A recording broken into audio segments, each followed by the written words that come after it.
Yamaha Ray ZR 125 இந்த ஸ்கூட்டியை நீங்கள் வாங்கலாம் இல்லை வாங்க வேணாம் அப்படிங்கிறத ஆல்ரெடி டிசைட் பண்ணிட்டீங்க அப்படின்னா கூட பரவாயில்ல. இந்த வீடியோவில் நான் சொல்ல போகிற விஷயங்கள்லாம் கேட்டதுக்கு அப்புறமா நீங்கள் உங்களோட முடிவை மாற்றிக்கவும் வாய்ப்பு இருக்குது. அதனால் அந்த வீடியோவை ஃபுல்லாக பாருங்கள்.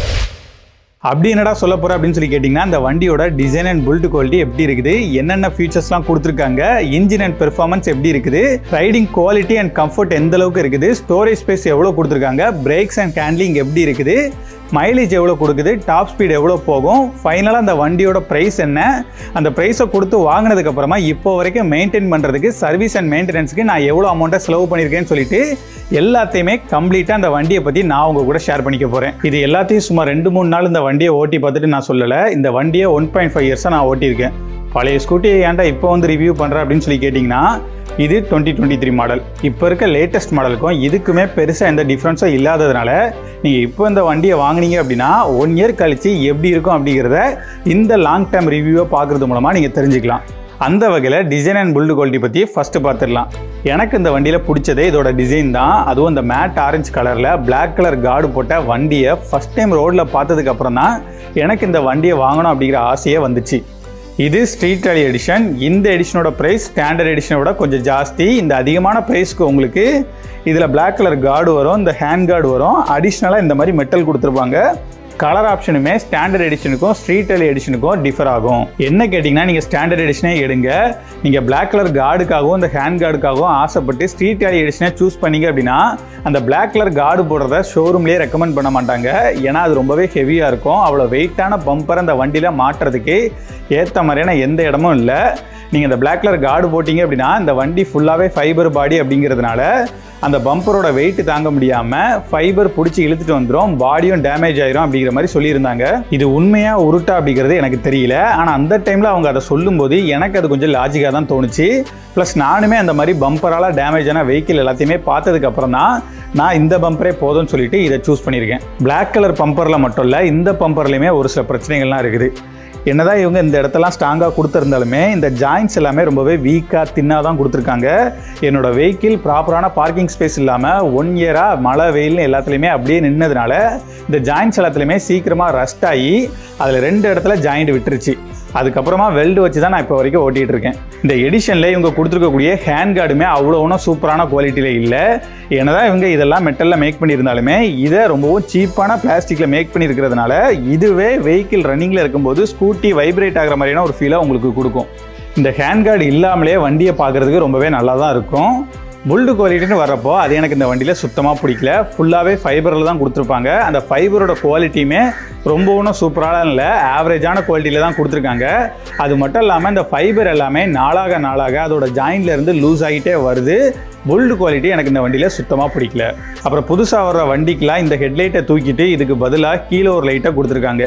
ஆனால் எனக்கு இந்த லைட்டு தாங்க பிடிச்சிருக்குது. அது மட்டும் இல்லாமல் இதோட பிரைட்னஸுமே ரொம்பவே டீசெண்டாக இருக்குது. நைட் டைமில் எந்த ஒரு லைட் சோர்ஸும் இல்லாத ரோடில் கூட நான் தனியாக ட்ராவல் பண்ணிட்டு போகும்போது நான் தெளிவாக ரோடை பார்க்குறதுக்கு தேவையான பிரைட்னஸை இது எனக்கு கொடுக்குது. நீங்களும் பாருங்கள் இந்த பிரைட்னஸ் உங்களுக்கு போதுமா அப்படிங்கிறத. நெக்ஸ்ட் இந்த வண்டியில் என்னென்ன ஃபீச்சர்ஸ்லாம் கொடுத்துருக்காங்கன்னு சொல்லிட்டு ஃபியூச்சர்ஸ் பற்றி பார்த்துடலாம். ஃபர்ஸ்ட் இன்ஸ்ட்ருமெண்ட் கிளஸ்டரில் என்னென்ன ஆப்ஷன்ஸ்லாம் கொடுத்துருக்காங்கன்னு பார்த்துடலாம். இன்ஸ்ட்ருமெண்ட் கிளஸ்டரை பொறுத்த வரைக்கும் ஒரு ஃபுல் டிஜிட்டல் இன்ஸ்ட்ருமெண்ட் கிளஸ்டர் கொடுத்துருக்காங்க. இதில் உங்களுக்கு speedometer, odometer, trip meter, fuel level இண்டிகேட்டர்னு எல்லா ஆப்ஷனுமே கொடுத்துருக்காங்க. அப்புறம் ரியல் டைமாக மைலேஜ் எவ்வளோ கொடுக்குது, ஆவரேஜாக மைலேஜ் எவ்வளோ கொடுக்குதுன்னு சொல்லிட்டு இந்த பட்டனை ப்ரெஸ் பண்ண உங்களுக்கு காமிக்கும். ரியல் டைம் மைலேஜ் அந்தளவுக்கு அக்யூரேட்டாக காமிக்காது. ஆவரேஜ் மைலேஜை பொறுத்த வரைக்கும் அது கிட்டத்தட்ட ரியல் மைலேஜுக்கு மேட்ச் ஆகிற அளவுக்கு உங்களுக்கு காமிச்சிரும். என்ன ப்ரோ 54.7 காமிக்குது, அந்தளவுக்கு மைலேஜ் இந்த வண்டி கொடுக்குதா அப்படின்னு சொல்லி கேட்டிங்கன்னா, எனக்கு இந்த வெஹிக்கிள் அதை விட அதிகமான மைலேஜே கொடுத்துருக்குது. மைலேஜை பற்றி நான் அப்புறமா பேசுகிறேன். ஆயில் லாஸ்ட்டாக சேஞ்ச் பண்ணதுக்கு அப்புறமா எவ்வளோ கிலோமீட்டர்ஸ் ஓடி இருக்குது, வீபட் லாஸ்ட்டாக சேஞ்ச் பண்ணதுக்கு அப்புறமா எவ்வளோ கிலோமீட்டர்ஸ் ஓடி இருக்குன்னு சொல்லிட்டு இதுலேயே உங்களுக்கு காமிப்பாங்க. ஃபைனலாக டைம் கொடுத்துருப்பாங்க. டைமாக இருக்கட்டும், ட்ரிப் மீட்டராக இருக்கட்டும், இது எல்லாத்தையுமே இவங்க கொடுத்துருக்கக்கூடிய ஒரே பட்டனை யூஸ் பண்ணி உங்களால் அட்ஜஸ்ட் பண்ணிக்க முடியும். இன்ஸ்ட்ருமெண்ட் கிளஸ்டரோட டாப்பில் பார்த்தீங்க அப்படின்னா அசிஸ்டன்ட்னு சொல்லிட்டு ஒரு இண்டிகேட்டர் கொடுத்துருப்பாங்க. இது எதுக்காக அப்படின்னு சொல்லி கேட்டிங்கன்னா, இந்த வெஹிக்கிளை ஒரு ஹைப்ரிட் ஸ்கூட்டி அப்படின்னு சொல்லுவாங்க. நீங்கள் வெஹிக்கிளை ஃப்ரெஷ்ஷாக ஸ்டார்ட் பண்ணாலும் சரி, இல்லை எங்கேயாச்சும் சிக்னலை ஸ்டாப் பண்ணிவிட்டு திரும்பவும் ஸ்டார்ட் பண்ணும்போது இனிஷியலாக 0லேருந்து அது பிக்கப் ஆகி டக்குன்னு போகிறதுக்காக இன்ஜினோட சேர்த்து எஸ்எம்ஜின்னு சொல்லக்கூடிய ஒரு மோட்டாராக ரன் ஆகும். இதனால 30% எக்ஸ்ட்ரா பவரோட வண்டி கிளம்புன்னு சொல்லி யமகா தரப்புலேருந்து சொல்லியிருக்காங்க. உண்மையிலே அப்படி கிளம்புதா அப்படின்னு சொல்லி கேட்டிங்கன்னா கிளம்புதுங்க. 0லேருந்து ஒரு 25 ரீச் பண்ணுற வரைக்கும் இந்த மோட்டார் ரன் ஆகி ஒரு பூஸ்ட்டை கொடுத்துட்டு அதுக்கப்புறமா ஆஃப் ஆயிரும். அப்படி இந்த மோட்டார் ரன்னிங்கில் இருக்கும்போது அதை இந்த இண்டிகேட்டர் உங்களுக்கு காமிக்கும். இந்த மோட்டாருக்கு தேவையான பவரை இது பேட்டரியிலேருந்து எடுத்துக்கிறதுனால இன்ஜினுக்கு எக்ஸ்ட்ரா பேட்டனை கொடுக்காம மைலேஜையும் இம்ப்ரூவ் பண்ணுறதா யமகா தரப்புலேருந்து சொல்லியிருக்காங்க. அப்புறம் எக்கனாமி மோடுக்கான இண்டிகேட்டர் கொடுத்துருக்காங்க. இது 10ல் ஸ்டார்ட் பண்ணி நீங்கள் 62 ரீச் பண்ணுற வரைக்கும் எரியும், அதுக்கப்புறமா ஆஃப் ஆயிரும். நீங்கள் இந்த எக்கனாமி மோட்லேயே டிரைவ் பண்ணீங்க அப்படின்னா மைலேஜ் ரொம்பவே பெட்டராக இருக்கும். நீங்கள் ஆயில் சேஞ்ச் பண்ணுறதுக்கான கிலோமீட்டரை ரீச் பண்ணதும் ஆயில் சேஞ்ச் பண்ண சொல்றதுக்கான இண்டிகேட்டரையும் கொடுத்துருக்காங்க. இதில் ஏ அப்படிங்கிறது ஸ்மார்ட் ஸ்டார்ட் ஸ்டாப் சிஸ்டம்கான இண்டிகேட்டர். நீங்கள் சிக்னல்லையோ வேற எங்கேயாச்சும் வெஹிக்கிளை ஸ்டாப் பண்ணி கொஞ்சம் செகண்ட்ஸ்லேயே இன்ஜின் ஆட்டோமேட்டிக்காக கட் ஆஃப் ஆயிரும். அதுக்கப்புறமா நீங்கள் லைட்டாக த்ரோட்டில் கொடுத்த உடனே திரும்பவும் ஸ்டார்ட் ஆகி ரன் ஆக ஆரம்பிச்சிடும். இப்படி ஸ்டாப் ஆகி திரும்ப ஸ்டார்ட் ஆகிறதுக்கெலாம் டைம் ஆகுமேப்பா, சிக்னலில் இந்த ஆப்ஷன்லாம் ஒர்க் அவுட் ஆகுமா அப்படின்னு சொல்லி கேட்டிங்கன்னா என்னோட வெஹிக்கிளில் எப்போவுமே இந்த ஆப்ஷன் ஆன்லேயே தான் இருக்கும். நான் சென்னை டிராஃபிக்லேயே இதே ஆப்ஷன் யூஸ் பண்ணி வண்டி ஓட்டியிருக்கிறேன். அப்படி ஓட்டும் போதும் வண்டி ஸ்டாப் ஆகிறதா இருக்கட்டும் ஸ்டார்ட் ஆகிறதா இருக்கட்டும் இது எதுலேயுமே எந்த விதமான லேகையும் நான் பார்த்ததில்லை. அப்புறம் இப்போ வர்ற எல்லா வண்டிலையும் கொடுத்துருக்கிற மாதிரியான MIL லைட்டை இந்த வண்டிலையும் கொடுத்துருக்காங்க. இந்த லைட் எரிஞ்சுது அப்படின்னா உங்கள் வண்டியில் ஏதாச்சும் பிரச்சனை இருக்குது அப்படின்னு சொல்லி அர்த்தம். நீங்கள் சீக்கிரமாக சர்வீஸ் சென்டர் எடுத்துகிட்டு போகிறது ரொம்பவே better. Side stand engine cut off ஃபியூச்சரும் இந்த வண்டியில் கொடுத்துருக்கிறதுனால நீங்கள் சைடு ஸ்டாண்டு போட்டுட்டு வெஹிக்கிளை ஸ்டார்ட் பண்ண ட்ரை பண்ணிங்கன்னா ஸ்டார்ட் ஆகாது. எல்லா ஃபியூச்சரும் நல்லா இருக்குல்ல, அப்படி இருக்கக்கூடாது அப்படிங்கிறதுக்காகவே தெண்டத்துக்கு ஒரு ஃபியூச்சரை கொடுத்துருக்காங்க. அதுதான் யமகா ஆப்போட இந்த வெஹிக்கிளை கனெக்ட் பண்ணுறதுக்கான ப்ளூடூத் ஆப்ஷன். இந்த வண்டியை வாங்குற வரைக்கும் இந்த ஆப்பை யூஸ் பண்ணி அவ்வளோ பண்ணலாம் இவ்வளோ பண்ணலாம் அப்படி இருக்கும் இப்படி இருக்கும்லாம் சொல்லுவாங்க. வாங்கினதுக்கு அப்புறமா அந்த ஆப்பில் அவ்வளோதான் சார் வரும் அப்படிங்கிற மாதிரி சொல்லிடுவாங்க. நானும் அந்த ஆப்பை யூஸ் பண்ணி பார்க்கிங் லொகேஷன் பார்க்கலாம், ரைடிங் ஹிஸ்ட்ரி பார்க்கலாம் அப்படி இப்படின்னு சொன்னதுமே நம்மளும் இதை கனெக்ட் பண்ணி பார்க்கலாம் ட்ரை பண்ணி பார்க்கும்போது எவ்வளோ ட்ரை பண்ணியும் கனெக்ட் ஆகலை. சரின்னு சொல்லிட்டு ஃபர்ஸ்ட் சர்வீஸ் அப்போ சர்வீஸ் இன்ஜினியர்கிட்ட கேட்குறேன், தம்பி இதெல்லாம் கனெக்ட் பண்ணாதீங்க தம்பி, கனெக்ட் பண்ணிங்க அப்படின்னா பேட்டரி போயிடும், ப்ளூடூத் இந்த ஆப்லாம் டம்மியாக தான் கொடுத்துருக்காங்க, அதெல்லாம் பெருசாக யூஸ் ஆகாதா அப்படிங்கிற மாதிரி சொல்லிட்டாங்க. உண்மையிலே டம்மி தானா அப்படிங்கிறத செக் பண்ணுறதுக்காக யூடியூப்ல நான் பார்த்த வரைக்குமே அந்த ஆப்பை இப்படி தான் சொல்லியிருந்தாங்க. ஹசார்ட் லைட்டை ஆன் பண்ணுறதுக்கு வேணால் அந்த ஆப்பை யூஸ் பண்ணிக்கலாமே தவிர மற்றபடி இதில் இருக்கக்கூடிய எந்த ஃபியூச்சரும் அக்யூரேட்டாக ஒர்க் ஆகிற மாதிரி எனக்கு தெரியல. நீங்கள் யாராச்சும் இந்த ஆப்பை வெஹிக்கிளோட கனெக்ட் பண்ணி யூஸ் பண்ணியிருந்தீங்க அப்படின்னா உங்களோட ஃபீட்பேக்கை கமெண்ட்ல சொன்னீங்கன்னா நிறைய பேருக்கு யூஸ்ஃபுல்லாக இருக்கும். அப்புறம் இப்போ என்னோட வண்டியில் ப்ளூடூத்துக்கு வர லைனை ரிமூவ் பண்ணிட்டு தான் நான் இப்போ வரைக்கும் வண்டி ஓட்டிட்டு இருக்கிறேன். என்னாச்சு அப்படின்னா லாஸ்ட் இயரில் 1 வீக்காக அந்த வெஹிக்கிளை ஸ்டார்ட் பண்ணவே இல்லை. அதுக்கப்புறமா ஸ்டார்ட் பண்ண ட்ரை பண்ணும்போது வண்டி ஸ்டார்ட் ஆகவே இல்லை. சரின்னு சொல்லிட்டு பேட்டரியை சார்ஜ் பண்ணிட்டு ட்ரை பண்ணலான்னு பேட்டரியை சார்ஜ் பண்ணுறதுக்கு கொண்டு போகும்போது பேட்டரி போயிடுச்சுன்னு சொல்லிட்டாங்க.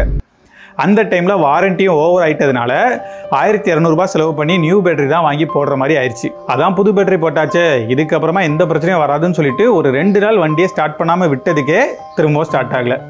இந்த டைமும் பேட்டரி போயிருக்குமோ அப்படிங்கிற பயத்தோடைய தான் திரும்பவும் சார்ஜ் போட கொண்டு போனேன். அப்படி கொண்டு போகும்போது அவங்க செக் பண்ணி பார்த்துட்டு சார்ஜ் போட்டு வண்டி ஸ்டார்ட்டும் ஆகிருச்சு. அதுக்கப்புறமா மெக்கானிக் வச்சு செக் பண்ணி பார்க்கும்போது தான் அவங்க என்ன சொன்னாங்கன்னா கீயை ஆஃப் பண்ணி அதை ரிமூவ் பண்ணால் கூட ப்ளூடூத்லேருந்து லைன் வந்துட்டே இருக்குது அப்படிங்கிற மாதிரி சொல்லியிருந்தாங்க. நம்ம வேணால் அதை ரிமூவ் பண்ணிவிட்டு செக் பண்ணி பார்க்கலாம்னு சொல்லியிருந்தாங்க. சரின்னு சொல்லிட்டு நானும் ப்ளூடூத்தை ரிமூவ் பண்ணி தான் இப்போ வரைக்கும் வண்டி ஓட்டிகிட்டு இருக்கிறேன். இப்போது ஒரு 2 நாள் வரைக்கும் நான் விட்டுட்டு செக் பண்ணி பார்த்துருக்கிறேன். அப்போது எந்த பிரச்சனையும் வந்ததில்லை. ஆனால் 1 வாரம் வரைக்கும் வண்டியை ஸ்டார்ட் பண்ணாமல் விட்டு திரும்ப செக் பண்ணுற அளவுக்கு எனக்கு தைரியம் இல்லை. நெக்ஸ்ட் இந்த வண்டியோட இன்ஜின் அண்ட் பெர்ஃபார்மன்ஸ் பற்றி பார்த்துடலாம். நான் ரொம்ப டெக்னிக்கலாலாம் எதுவுமே சொல்ல போகிறது இல்லைங்க. நான் இந்த வண்டியை ஓட்டின வரைக்கும் எனக்கு எப்படி இருந்துச்சு அப்படிங்கிற என்னோட எக்ஸ்பீரியன்ஸை தான் உங்கள் கூட ஷேர் பண்ணிக்க போகிறேன். அந்த வகையில் எனக்கு இந்த வண்டியோட இன்ஜினை ரொம்பவே பிடிக்குங்க. ரொம்பவே ஸ்மூத்தாக இருக்கும், ஸ்டார்ட் ஆகிறதும் ஸ்மூத்தாக ஸ்டார்ட் ஆகும். அதுவும் 40 to 60ல் ஒரு நல்ல ரோடில் ட்ராவல் பண்ணும்போது எலக்ட்ரிக் ஸ்கூட்டியை ஓட்டுற மாதிரியான ஃபீல் தான் எனக்கு கிடச்சிருக்குது. இனிஷியலாக 0லேருந்து பிக்கப் ஆகி ஒரு 40 ரீச் பண்ணுற வரைக்கும் ஒரு சின்ன வைப்ரேஷன் இருக்க தான் செய்யுது. அப்புறம் பிக்கப்புமே சும்மா பக்காவாக இருக்கும். ஹைப்ரிட் மோட் இருக்கிறதுனால பின்னால் ஒருத்தரை உட்கார வச்சுட்டு நீங்கள் டக்குன்னு ரேஸ் பண்ணிவிட்டு பிக்கப் எப்படி இருக்குன்னு சொல்லிட்டு அவங்ககிட்ட கேளுங்க, அவங்க சொல்லுவாங்க. அப்புறம் டாப் ஸ்பீடுமே நான் செக் பண்ணி பார்த்த வரைக்கும் 89 ரீச் பண்ணுது. ஆனால் 75 ரீச் பண்ணதுமே வண்டி பயங்கரமாக வைப்ரேட் ஆக ஸ்டார்ட் ஆயிடுது. ஸ்மூத்னஸ் சுத்தமாக இல்லை. அந்த ஸ்பீடில் ஸ்மூத்னஸை எக்ஸ்பெக்ட் பண்ணுறதும் தப்பு தான். மைலேஜை பொறுத்த வரைக்கும் எனக்கு 55 to 60 தருது. இதை சொன்னதுமே நிறைய பேர் எங்கே ப்ரோ அவ்வளோலாம் தருது, எனக்கு 35 தான் தருது, எனக்கு 40 தான் தருது அப்படிங்கிற மாதிரிலாம் சொல்லுவீங்க. ஏன்னா நானுமே இந்த வண்டியை வாங்கும்போது மைலேஜ் கம்மியாக தான் தருமோ அப்படிங்கிற பயத்தோடைய தான் வாங்கினேன். ஆனால் ரொம்பவே டீசெண்டான மைலேஜை இப்போ வரைக்கும் கொடுத்துட்ருக்கு. இந்த வெஹிக்கிளை நான் எப்படி டிரைவ் பண்ணேன் அப்படிங்கிற என்னோட எக்ஸ்பீரியன்ஸை நான் உங்ககிட்ட சொல்கிறேன். அதே மாதிரி நீங்களும் ட்ரைவ் பண்ணிங்க அப்படின்னா உங்களுக்கும் மேபி இந்தளவுக்கு அதிகமான மைலேஜ் கிடைக்கலாம். இந்த வெஹிக்கிளை வாங்கின நாள்லேருந்து 1000 கிலோமீட்டர்ஸை ரீச் பண்ணுற வரைக்கும் நான் 40 கிராஸ் பண்ணவே இல்லை. சம்டைம்ஸ் 50 வரைக்கும் போனாலுமே 850 கிலோமீட்டர்ஸை 40லேயே ஓட்டி தான் கிராஸ் பண்ணேன். 1000 கிலோமீட்டர்ஸ் ரீச் பண்ணதுக்கு அப்புறமா கூட 40 to 60ல் எக்கனாமி மோட்லேயே தான் அந்த வெஹிக்கிளை ட்ரைவ் பண்ணுவேன். அப்படி ட்ரைவ் பண்ணும்போது ப்ராப்பரான டயர் ப்ரெஷரோட மோஸ்ட்டாக சோலோவாக நான் மட்டும் தான் ட்ரைவ் பண்ணிட்டு போவேன். பெர் டேக்கு 30 கிலோமீட்டர்ஸ் இந்த வெஹிக்கிள் ரன் ஆகும். அப்படி ரன் ஆகிட்டு இருந்த டைமில் இந்த மீட்டரில் 58.9 வரைக்கும் காமிச்சிருக்குது. அந்த மீட்டரை வச்சு மட்டுமே நான் மைலேஜை சொல்லலை. பெட்ரோல் போடும்போதெல்லாம் டேங்கை ஃபில்அப் பண்ணிவிட்டு ட்ரிப் மீட்டரை ரீசெட் பண்ணிடுவேன். அப்படி ரீசெட் பண்ணதுக்கு அப்புறமா 240 கிலோமீட்டர்ஸ் ஓட்டிட்டு 240 ரீச் பண்ணதுமே திரும்பவும் பெட்ரோல் போட போயிடுவேன். அப்படி போகும்போது 400 ரூபாய்க்கு கம்மியாக பெட்ரோல் போட்டாலே திரும்பவும் டேங்க் ஃபில் ஆயிரும். இதை வச்சு தான் நான் அந்த அளவுக்கு மைலேஜ் கிடைக்குது அப்படிங்கிறத சொல்கிறேன். எப்போ பெட்ரோல் போட்டாலும் ஒரே பெட்ரோல் பங்கில் தான் நான் போடுவேன். இந்த மாதிரிலாம் மெயின்டைன் பண்ணதுனால தான் எனக்கு அந்த அளவுக்கு மைலேஜ் கிடைச்சிது. ஆனால் இப்போ நான் நிறைய ஷார்ட் ட்ரிப் போட்டுறேன். மோசமான ரோட்ஸ்னால ப்ராப்பரான ஸ்பீடை மெயின்டைன் பண்ண முடியாமல் போகிறதுனாலையும் மைலேஜ் கொஞ்சம் அடிவாங்க தான் செய்யுது. ஆனால் இப்போ வரைக்குமே 55 to 60 கிடைக்குது. Next ride quality and comfort பற்றி பார்த்துடலாம். இந்த வண்டியில் ஃப்ரண்ட்டில் டெலஸ்கோபிக் சஸ்பென்ஷனும் பேக்கில் யூனிட் ஸ்விங் டைப்லையும் கொடுத்துருப்பாங்க. இந்த ரெண்டுமே குறை சொல்கிற அளவுக்கு எதுவுமே கிடையாது. ஆனால் ஃப்ரண்ட் சைடை விட பேக் சைடு சஸ்பென்ஷன் கொஞ்சம் ஸ்டிஃபாக இருந்த மாதிரி ஃபீல் இருக்குது. இதனால ஸ்பீட் பிரேக்கராக இருக்கட்டும், பள்ளமேடாக இருக்கட்டும், இதிலெல்லாம் ஏற்றி இறக்கும்போது கொஞ்சம் தொம்முன்னு விழுற மாதிரியான ஃபீல் இருக்குது. பட் இதுவும் மேனேஜபிள் தான். இந்த வெஹிக்கிளோட வெயிட் 99 kgs. லைட் வெயிட்னு இவங்க சொன்னாலும் ரொம்பவும் லைட்டாக இல்லாமல் ரொம்பவும் ஹெவியாகவும் இல்லாமல் மீடியமான வெயிட்டில் இருக்குது. Seat height 785 mm. என்னோட ஹைட் 5.3. என் ஹைட்டுக்கு இந்த வெஹிக்கிள் இந்த அளவுக்கு இருக்குது. உங்கள் ஹைட்டுக்கு எப்படி செட் ஆகும் அப்படிங்கிறத நீங்கள் டெஸ்ட் ட்ரைவ் பண்ணி பார்த்துருங்க. சீட் கம்ஃபர்ட்டை பொறுத்த வரைக்கும் நீங்கள் 1 hour 1.5 hours கண்டினியூஸாக ட்ரைவ் பண்ணும்போது இந்த இடம்லாம் எரியிற மாதிரியான ஒரு ஃபீல் இருக்கும். பின்னால் உட்காந்து வர்றவங்களுக்கு ரைடரை விட நல்லாவே கம்ஃபர்டபுளாக இருக்கும். நீங்கள் எக்ஸ்ட்ரா சீட் கவர்லாம் ஃபிட் பண்ணீங்க அப்படின்னா ரைடருக்குமே ஒரு நல்ல கம்ஃபர்டபுளான ஃபீல் கிடைக்கலாம். லாங் டிரைவ் பற்றி பேசும்போது இந்த ஸ்கூட்டரில் 300 கிலோமீட்டர்ஸை 7 hours கண்டினியூஸாக சின்ன ஸ்டாப்போட நான் கம்ப்ளீட் பண்ணியிருக்கிறேன். அப்படி நான் ட்ராவல் பண்ணி போகும்போதும் எனக்கு எந்த விதமான பேக் பெயினும் இருந்ததில்லை. ஒரே ஒரு டிஸ்கம்ஃபர்ட் இந்த சீட்டு மட்டும்தான். நான் லாங் டிரைவ் அப்போவுமே எக்கனாமியை மெயின்டைன் பண்ணி தான் வெஹிக்கிளை ஓட்டிகிட்டு இருந்தேன். நீங்கள் ஹை ஸ்பீடில் லாங் டிரைவ் பண்ணுறதுக்கும் இந்த வெஹிக்கிள் செட் ஆகும். ஆனால் ஒரு விஷயத்தை தெரிஞ்சுக்கோங்க, வெஹிக்கிள் பயங்கரமாக ஹீட் ஆகும். 200 கிலோமீட்டர்ஸ் ஓட்டிட்டு சீட்டை தூக்கி பார்த்தோம்னா புகை கிளம்பாத குறை தான். அந்த அளவுக்கு ஹீட் இருந்துச்சு. அதுக்கப்புறமா கொஞ்சம் ஸ்டாப் பண்ணிட்டு தான் நான் திரும்பவும் வெஹிக்கிளை ஓட்டிட்டு வந்தேன். நெக்ஸ்ட் ஸ்டோரேஜ் பற்றி பார்த்துடலாம். இந்த வெஹிக்கிளில் அண்டர் சீட் ஸ்டோரேஜாக 21 லிட்டர்ஸ்க்கான ஸ்பேஸ் கொடுத்துருக்காங்க. இதில் ஒரு ஹால் ஃபேஸ் ஹெல்மெட்டை நல்லாவே வச்சுக்க முடியும். இது போக எக்ஸ்ட்ராவாக கொஞ்சம் ஸ்பேஸ் இருக்கும். அந்த ஸ்பேஸில் நீங்கள் ஏதாச்சும் திங்ஸ் வைக்கணும்னா வச்சுக்கலாம். ஃபுல் ஃபேஸ் ஹெல்மெட்லாம் இந்த ஸ்பேஸில் வைக்க முடியாது. லெக் ரூம் ஸ்பேஸை பொறுத்த வரைக்கும் 400 mm ஸ்பேஸ் கொடுத்துருக்காங்க. இந்த வெஹிக்கிளோட டிசைனால் இந்த ஸ்பேஸ் இன்னுமே சின்னதாக தான் உங்களுக்கு தெரியும். ஆனால் இந்த ஸ்பேஸ்லேயே உங்களால் ஒரு வாட்டர் கேனை கேரி பண்ணிக்க முடியும். சிலிண்டர்லாம் வைக்க முடியாது. அப்புறம் ஃபியூல் டேங்கோட கெப்பாசிட்டி 5.2 liters. இந்த வண்டியில் ஃபியூல் இன்ஜெக்டர் கொடுத்துருக்கிறதுனால நீங்கள் மினிமம் 1 literக்கான பெட்ரோல் ஆச்சும் எப்போவுமே இந்த வண்டியில் வச்சிருக்கணும். அதுக்கும் கீழே போட்டு கார்பரேட்டர் வண்டி மாதிரி ட்ரையாக போட்டு அடிச்சிங்க அப்படின்னா ஃபியூல் பம்ப்லேருந்து எல்லாமே அடி வாங்கிடும். நெக்ஸ்ட் பிரேக்ஸ் அண்ட் ஹேண்ட்லிங் பற்றி பார்த்துடலாம். இந்த வண்டியில் ஃப்ரண்ட்டில் டிஸ்க் பிரேக்கும் பேக்கில் ட்ரம் பிரேக்கும் கொடுத்துருக்காங்க. EBS பிரேக்கிங் மெக்கானிசமும் இருக்கிறதுனால பிரேக் நல்லாவே நிற்குது. எனக்கு இந்த வண்டியில் பிடிச்ச விஷயத்தில் இந்த பிரேக்கும் ஒன்று. டயர்ஸ் கிரிப்பு பற்றி சொல்லணும் அப்படின்னா ரொம்பவும் டீசெண்டாக கொடுத்துருக்காங்க. ரொம்ப சூப்பரான கிரிப்பு, ஸ்கிட் ஆகிறதே இல்லை அப்படின்லாம் சொல்லிட முடியாது. மழை டைமில் கொஞ்சமாக மண் இருக்கிற டைம்லலாம் இது ஸ்கிட் ஆக தான் செய்யுது. அந்த மாதிரியான டைம்லலாம் நீங்கள் வெஹிக்கிளை பார்த்து தான் டிரைவ் பண்ணி ஆகணும். இது மோஸ்ட்டாக எல்லா ஸ்கூட்டிலையும் இருக்கக்கூடிய ஒரு விஷயம் தான். இந்த வெஹிக்கிளோட ப்ரைஸ் என்ன, மெயின்டெனன்ஸ்க்கு இப்போ வரைக்கும் எவ்வளோ செலவு பண்ணியிருக்கிறேன் அப்படிங்கிற எல்லாத்தையுமே இப்போ பார்த்துடலாம். இந்த வெஹிக்கிளை நான் வாங்கும்போது 1,20,000 கொடுத்து பை பண்ணியிருந்தேன். இது ஸ்ட்ரீட் ரேலி எடிஷன். ஸ்டாண்டர்ட் எடிஷனோட ப்ரைஸ் அப்போ 1,16,000 இருந்துச்சு. வாங்கினதுக்கு அப்புறமா 4 ஃப்ரீ சர்வீஸையும் நான் கம்ப்ளீட் பண்ணிட்டேன். ஒவ்வொரு சர்வீஸுக்குமே எவ்வளோ செலவாச்சு அப்படிங்கிறத நான் உங்களுக்கு சொல்கிறேன். ஃபஸ்ட்டு 2 சர்வீஸுக்குமே 530 rupees சார்ஜ் பண்ணியிருந்தாங்க. அதுக்கப்புறமா நெக்ஸ்ட் சர்வீஸ்க்கு நியர்லி 1000, அதுக்கப்புறமா இருந்த சர்வீஸ்க்கு நியர்லி 700 சார்ஜ் பண்ணியிருந்தாங்க. 5th சர்வீஸை இன்னும் கம்ப்ளீட் பண்ணல. அதை கம்ப்ளீட் பண்ணதுக்கப்புறமா 5th சர்வீஸ்க்கு எவ்வளோ ஆச்சு அப்படிங்கிறதையும் நான் கமெண்ட்டில் போடுறேன். இது வரைக்கும் அந்த ஸ்கூட்டரோட சர்வீஸ்க்காக மட்டும் நான் 2850 rupees செலவு பண்ணியிருக்கிறேன். பேட்டரி சேஞ்ச் பண்ணதுக்கு 1200 செலவாச்சுது. பேட்டரி ஒரு தடவை சார்ஜ் போட்டதுக்கு 200 செலவாச்சுது. ஸ்பீடோமீட்டர் கேபிளுமே கட் ஆயிடுச்சு. அதை சேஞ்ச் பண்ணுறதுக்கு 250 ஆச்சுது. அப்புறம் இந்த ஹார்ன் சுவிட்சுமே டேமேஜ் ஆயிடுச்சு. அதை சேஞ்ச் பண்ணுறதுக்கு 80 rupees ஆச்சு. ஃபைனலாக வெல்டு வச்சதுக்கு ஒரு 100 rupees. இந்த மாதிரி இந்த 1.5 yearsல இந்த ஸ்கூட்டிக்காக நான் இவ்வளோ அமௌண்ட்டை செலவு பண்ணியிருக்கிறேன். ஃபைனலாக இந்த ஸ்கூட்டர் யாருக்கு செட் ஆகும் யாருக்கு செட் ஆகாது அப்படிங்கிற என்னோட ஒப்பீனியனை சொல்கிறேன். நீங்கள் நல்லா லோடுலாம் அதிகமாக வச்சு ஓட்டுவீங்க, நல்லா ரஃப்பாக அடித்து ஓட்டினாலும் பாடி தாங்குற அளவுக்கு இருக்கணும்னு சொல்லிட்டு பில்டு குவாலிட்டிக்கு ப்ரிஃபரன்ஸ் கொடுத்து நீங்கள் ஒரு ஸ்கூட்டியே தேடிட்டு இருக்கீங்க அப்படின்னா உங்களுக்கு இந்த ஸ்கூட்டர் செட் ஆகாது. ஏன்னா அந்த வண்டியில் ஃபுல்லாகவே ஃபைபர் பாடி அப்படிங்கிறதுனால நீங்கள் லோடெலாம் வச்சு ஏற்றி இறக்கும் போது சின்னதாக தட்டினா கூட பாடி ஈஸியாக டேமேஜ் ஆயிரும். நீங்கள் லோடெலாம் அதிகமாக வச்சு ஓட்ட போகிறதில்ல, நார்மலான யூஸுக்கு நல்ல மைலேஜோட டீசெண்டான பிக்கப்போட ஸ்டைலிஷான ஒரு ஸ்கூட்டியை தேடிட்டு இருக்கீங்க அப்படின்னா உங்களுக்கு இந்த ஸ்கூட்டி செட் ஆகலாம். நான் ப்ரோஸ் அண்ட் கான்ஸ் எல்லாத்தையுமே லிஸ்ட் பண்ணுறேன். நீங்கள் பார்த்துட்டு டிசைட் பண்ணிக்கோங்க.